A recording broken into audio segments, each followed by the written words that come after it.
each of us perhaps can catch some gleam of knowledge which modern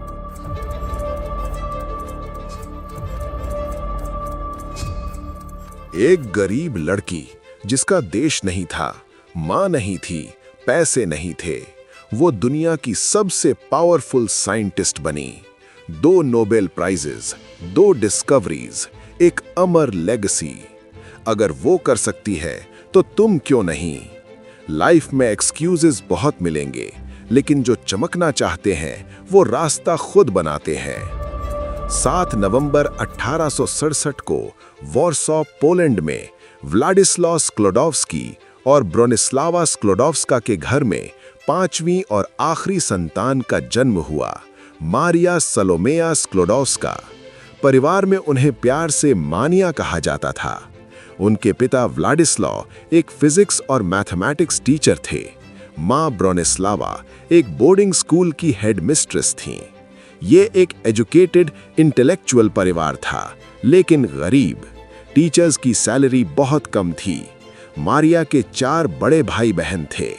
Zofia सबसे बड़ी, Joseph एक मात्र भाई, ब्रोनिस्लावा जिन्हें ब्रोनिया कहा जाता था, हेलेना। घर में किताबों का ढेर था, साइंटिफिक इंस्ट्रूमेंट्स थे जो व्लाडिस्लाव अपने स्टूडेंट्स को पढ़ाने के लिए यूज करते थे। छोटी मानिया फैसिनेटेड थीं इन इंस्ट्रूमेंट्स से। वो घंटों उन्हें देखती रहती थीं। पोलैंड उस समय रशिया के कब्जे में था।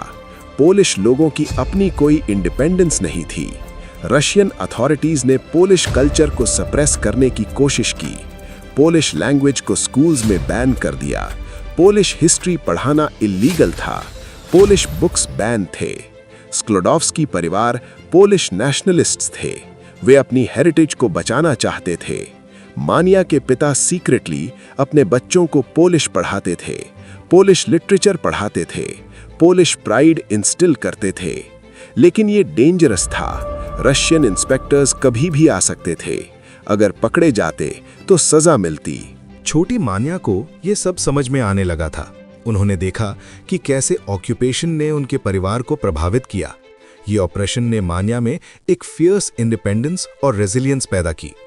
1876 में जब मानिया सिर्फ 8 साल की थीं, उनकी सबसे बड़ी बहन जोफिया की टाइफस से मृत्यु हो गई। मानिया डेवस्टेटेड थीं। पहली बार उन्होंने मृत्यु को इतने करीब से देखा। फिर 1878 में और भी बड़ा झटका। उनकी मां ब्रोनिस्लावा की ट्यूबरक्यूलोसिस से मृत्यु हो गई। मानिया सिर्फ 10 साल की थीं। मां की मृत्यु ने मानिया को तोड़ दिया। वो अंदर से बदल गईं। उन्होंने अपना फेथ खो दिया। जो कैथोलिक अपब्रिंगिंग था वो छोड़ दिया। जीवन भर अग्नोस्टिक रहीं।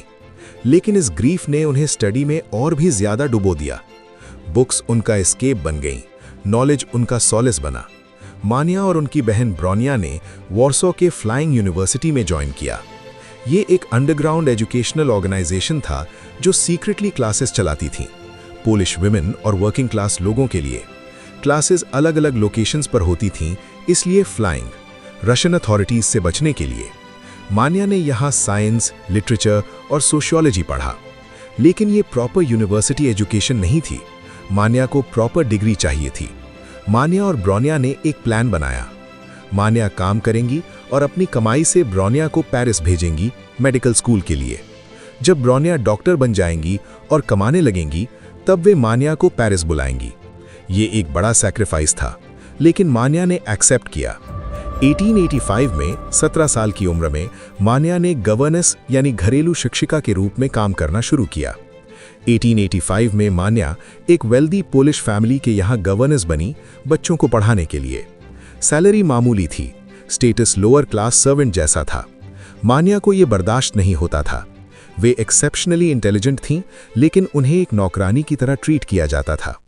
रिच फैमिलीज की चिल्ड्रन को बेसिक सब्जेक्ट्स पढ़ाना, जबकि खुद एडवांस्ड साइंस पढ़ना चाहती थीं। रात को अपने छोटे से कमरे में मानिया घंटों पढ़ती रहती थीं। मैथमेटिक्स, फिजिक्स, केमिस्ट्री की बुक्स जो भी मिलती। वे अपनी बहन ब्रोनिया को रेगुलरली पैसे भेजती थीं। ब्रोनिया पेरिस में मेडिकल स्कूल में थीं। 1886 में मानिया दूसरे परिवार के यहाँ गवर्नेस बनी, जुराव्स्की फैमिली, जो एक स्मॉल टाउन शुकी में रहते थे। यहाँ मानिया को थोड़ा बेहतर ट्रीटमेंट मिला। जोरावस्की फैमिली के बड़े बेटे कैजिमियर से मान्या को प्यार हो गया। कैजिमियर भी मान्या से प्यार करते थे। उन्होंने शादी का प्रपोजल दिया, लेकिन जोरावस्की पेरेंट्स ने मना कर दिया। उनके लिए मान्या सिर्फ एक गरीब गवर्नेस थी, उनके बेटे के लिए सूटेबल नहीं। कैजिमियर ने अपने पेरेंट्स की बात मान ली। उन्होंने मान्या को छोड़ दिया। मान्या का दिल टूट गया। ये उनके जीवन का पहला बड़ा हार्ट ब्रेक था, लेकिन इस हार्ट ब्रेक ने उन्हें एक इंपॉर्टेंट लेसन सिखाया। वे किसी पर निर्भर नहीं रह सकती, उन्हें अपने पैरों पर खड़ा होना होगा। 1889 में मान्या वॉर्सो वापस लौटी। वे अब 22 साल की थीं। उन्होंने फिर से गवर्नेस के रूप में काम किया। साथ ही साथ एक इल्लीगल लेबोरेटरी में भी काम करना शुरू किया, जहां केमिस्ट्री एक्सपेरिमेंट्स होते थे। ये मान्या का साइंस के साथ पहला हैंड्स ऑन एक्सपीरियंस था। उन्हें यह बेहद पसंद आया। अब ब्रोनिया पेरिस में मेडिकल डिग्री कंप्लीट कर चुकी थीं। वे एक पोलिश डॉक्टर कैजिमियर धुल्स्की से शादी करके सेटल हो गई थीं। 1891 में ब्रोनिया ने मान्या को बुलाया। अब तुम पेरिस आ जाओ, मेडिकल स्कूल ज्वाइन करो। लेकिन मान्या को मेडिसिन में इंटरेस्ट नहीं था। उन्हें फिजिक्स और मैथमेटिक्स पढ़ना था। 1894 की स्प्रिंग में एक म्यूचुअल फ्रेंड ने मारिया को पियर क्यूरी से मिलवाया। पियर क्यूरी 35 साल के फिजिसिस्ट थे। वे एकोल सुपीरियर दे physique et de chimie industrielle de la ville de Paris में लेबोरेटरी चीफ थे। पियर ब्रिलियंट साइंटिस्ट थे। उन्होंने पहले ही क्रिस्टलोग्राफी और मैग्नेटिज्म में इंपॉर्टेंट वर्क किया था। लेकिन पियर शाय और इंट्रोवर्टेड थे। विमेन में उन्हें कभी इंटरेस्ट नहीं हुआ था। साइंस ही उनकी लाइफ थी। जब पियर ने मारिया से मुलाकात की तो कुछ अलग था। यहां एक वुमन थी जो साइंस को उतना ही प्यार करती थीं जितना वे करते थे, जो इंटेलेक्चुअली उनके लेवल पर थीं, जो पैशनेट थीं रिसर्च के बारे में। पियर इंप्रेस हुए। मारिया भी पियर की इंटेलिजेंस और डेडिकेशन से प्रभावित हुई। धीरे धीरे फ्रेंडशिप बनी। फिर कुछ और। पियर ने मारिया को प्रपोज किया। मारिया कंफ्यूज्ड थीं। वे पियर से प्यार करती थीं, लेकिन उनका प्लान पोलैंड वापस जाने का था, अपने देश की सर्विस करने का था। पियर ने कहा, हम साथ में रिसर्च कर सकते हैं। तुम पोलैंड में जो काम करना चाहती हो वो यहां भी कर सकती हो। साइंस की कोई नेशनैलिटी नहीं होती। मारिया ने सोचा, पियर सही थे। साइंस में वे ज्यादा कर सकती थीं फ्रांस में। 26 जुलाई 1895 को मारिया स्क्लोडोव्स्की और पियर क्यूरी ने शादी कर ली। ये एक सिंपल सिविल सेरेमनी थी। कोई फैंसी ड्रेस नहीं, कोई ग्रैंड सेलिब्रेशन नहीं। मारिया ने एक प्रैक्टिकल डार्क ब्लू ड्रेस पहनी, जो बाद में उनकी लेबोरेटरी वर्क के लिए भी यूज हो सके। ये दो साइंटिस्ट्स की शादी थी, एक पार्टनरशिप जो साइंस को बदल देने वाली थी। मारिया स्क्लोडोव्स्का अब मरी क्यूरी बन गई। 1897 में उनकी पहली बेटी इरीन का जन्म हुआ। मदरहुड ने मरी को रिसर्च से दूर नहीं किया। उन्होंने एक नर्स रखी और जल्द ही लेबोरेटरी में वापस आ गईं। मरी अब पीएचडी करना चाहती थीं। उन्हें एक रिसर्च टॉपिक चाहिए था। 1896 में फ्रेंच फिजिसिस्ट ऑनरी बेकरेल ने एक अजीब डिस्कवरी की थी। यूरेनियम से कुछ मिस्टीरियस रेज निकलती थीं, जो फोटोग्राफिक प्लेट्स को एक्सपोज कर देती थीं। ये क्या था, कोई नहीं जानता था। मरी ने सोचा, ये एक परफेक्ट रिसर्च टॉपिक हो सकता है। पियर ने सपोर्ट किया। उन्होंने मरी को अपने लैब में एक छोटी सी जगह दी, एक डैम्प कोल्ड स्टोरेज रूम जो बेयरली यूजेबल था। मरी ने काम शुरू किया। मरी की अप्रोच बेहद सिस्टमैटिक थी। उन्होंने हर उस एलिमेंट को टेस्ट करना शुरू किया जो अवेलेबल था। देखना था कि यूरेनियम के अलावा किसी और एलिमेंट से भी ऐसी रेज निकलती हैं या नहीं। उन्होंने एक इलेक्ट्रोमीटर यूज किया जो पियर और उनके भाई ने इन्वेंट किया था, जो इन रेज को मेजर कर सकता था। महीनों की सिस्टमैटिक टेस्टिंग के बाद मरी ने डिस्कवर किया, पहला, थोरियम भी ऐसी रेज एमिट करता है। दूसरा, ये रेज एलिमेंट की इनहेरेंट प्रॉपर्टी है, बाहरी कंडीशन से अफेक्ट नहीं होती।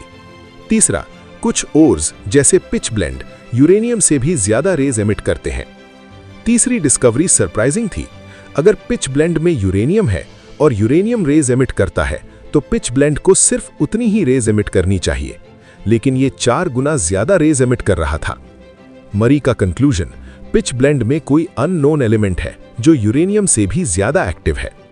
मरी ने इस फिनोमिनन के लिए एक नया टर्म कॉइन किया, रेडियो एक्टिविटी। ये वर्ड उन्होंने बनाया, आज पूरी दुनिया इस वर्ड को इस्तेमाल करती है। जुलाई 1898 में मरी और पियर ने अपनी पहली डिस्कवरी अनाउंस की।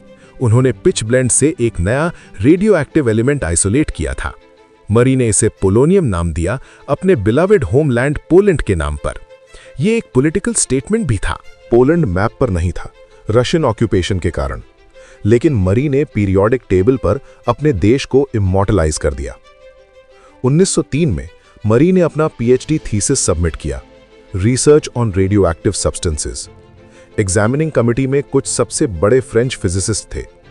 डिफेंस के बाद कमिटी के चेयरमैन ने कहा, मैं ये कहने में कोई संकोच नहीं करूंगा कि ये किसी पीएचडी कैंडिडेट द्वारा प्रेजेंट किए गए सबसे बड़े साइंटिफिक कॉन्ट्रीब्यूशंस में से एक है। मरी क्यूरी अब डॉक्टर मरी क्यूरी थीं। वे पहली वुमेन थीं जिन्हें फ्रांस में साइंस में पीएचडी मिली। नवंबर 1903 में अनाउंसमेंट हुई, फिजिक्स का नोबेल प्राइज जा रहा है हेनरी बेकरेल को यूरेनियम रेडिएशन की डिस्कवरी के लिए, पियर क्यूरी को और मरी क्यूरी को। यह पहली बार था कि किसी वुमन को नोबेल प्राइज मिला। लेकिन यहां एक इंटरेस्टिंग ड्रामा हुआ था। इनिशियली नोबेल कमेटी ने सिर्फ हेनरी बेकरेल और पियर क्यूरी को अवार्ड देने का प्लान बनाया था। मरी का नाम नहीं था। पियर को जब यह पता चला तो वे फ्यूरियस हुए। उन्होंने कमेटी को लिखा, अगर ये सच है कि आप मुझे अवार्ड देने पर विचार कर रहे हैं तो मैं बहुत चाहूंगा कि आप मैडम क्यूरी के हमारे जॉइंट रिसर्च को भी रिकॉग्नाइज करें। पियर ने क्लियर कर दिया, या तो दोनों को दो या किसी को नहीं। कमिटी ने झुककर मरी को इंक्लूड किया। यह दिखाता है कि उस समय महिलाओं को कितनी कम क्रेडिट मिलती थी, भले ही उनका कंट्रीब्यूशन बराबर हो। 19 अप्रैल 1906 की दोपहर पेरिस में बारिश हो रही थी, सड़कें गीली थीं। पियर क्यूरी एक मीटिंग से निकलकर रू डॉफिन पार कर रहे थे। वे अपने थॉट्स में खोए हुए थे, जैसा अक्सर होता था। एक हैवी हॉर्स ड्रॉन वैगन तेजी से आ रही थी। पियर ने देखा नहीं। ड्राइवर ने रोकने की कोशिश की, लेकिन गीली सड़क पर वैगन स्लिप हो गया। पियर वैगन के पहियों के नीचे आ गए। 46 साल के पियर क्यूरी की इंस्टेंटेनियस डेथ हो गई। उनकी स्कल क्रश हो गई थी। जब मरी को खबर मिली, वे अपने घर में थीं। अगले दिनों में मरी एक ज़ॉम्बी की तरह थीं। वे अपने बेडरूम में घंटों बैठी रहती थीं, पियर की चीजों को छूती रहती थीं। उन्होंने एक डायरी शुरू की पियर को लेटर्स लिखने के लिए। मेरे पियर, तुम्हारे बिना यहां मैं क्या करूंगी? तुमने मुझे अपने साथ क्यों नहीं ले गए? तुम्हारे बिना मैं कैसे जीऊंगी? लेकिन 2 छोटी बेटियां थीं, आयरीन 8 साल की और ईव 1 साल की। उन्हें एक मां चाहिए थी। मैरी ने खुद को संभाला। 1906 से 1910 तक मैरी ने फिर से वैसा ही बैक ब्रेकिंग वर्क किया। टन्स ऑफ मटेरियल को प्रोसेस करना, रिफाइनिंग, री रिफाइनिंग। इस बार वे अकेली थीं, पियर नहीं थे साथ में। लेकिन उनके असिस्टेंट ऑन्द्रे लुई डिबीन ने हेल्प की। 1911 में फिर से नोबेल अनाउंसमेंट। केमिस्ट्री का नोबेल प्राइज जा रहा है मैरी क्यूरी को रेडियम और पोलोनियम की डिस्कवरी और रेडियम को आइसोलेट करने के लिए। ये अनप्रेसिडेंटेड था। मैरी पहली व्यक्ति बनी जिन्हें 2 नोबेल प्राइजेस मिले, और वो भी 2 अलग अलग साइंसेज में, फिजिक्स 1903 और केमिस्ट्री 1911। आज तक ये रिकॉर्ड किसी ने नहीं तोड़ा।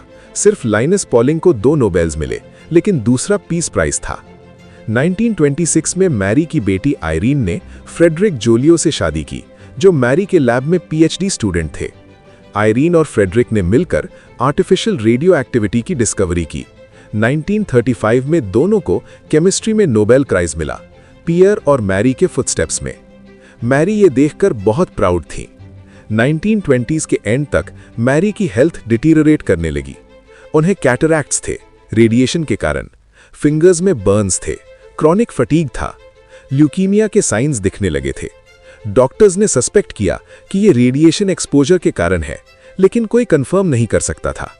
मैरी ने अपने सिम्टम्स को इग्नोर किया, रिसर्च जारी रखा। 1934 तक मैरी बहुत कमजोर हो गई थी। मई 1934 में वे एक सैनिटोरियम में एडमिट हुई, फ्रेंच एल्प्स में। Diagnosis aplastic anaemia, bone marrow की फेलियर, रेडिएशन एक्सपोजर के कारण। उस समय कोई ट्रीटमेंट नहीं था। 4 जुलाई 1934 की सुबह मैरी क्यूरी ने अंतिम सांस ली। वे 66 साल की थीं। मैरी को दफनाया गया 100 में, पियर के बगल में। लेकिन एक अनयूजुअल प्रिकॉशन लिया गया। उनकी कॉफिन को 2.5 सेंटीमीटर थिक लेड से लाइन किया गया। क्यों? क्योंकि उनकी बॉडी अभी भी रेडियो एक्टिव थी, आज भी है। उनकी पर्सनल बिलोंगिंग्स, नोटबुक्स सब रेडियो एक्टिव है। फ्रांस की नेशनल लाइब्रेरी में रखे हैं, लेड लाइन्ड बॉक्सेस में। इन्हें एक्सेस करने के लिए प्रोटेक्टिव इक्विपमेंट पहनना पड़ता है। ये उस कीमत की याद दिलाता है जो मैरी ने अपनी रिसर्च के लिए चुकाई।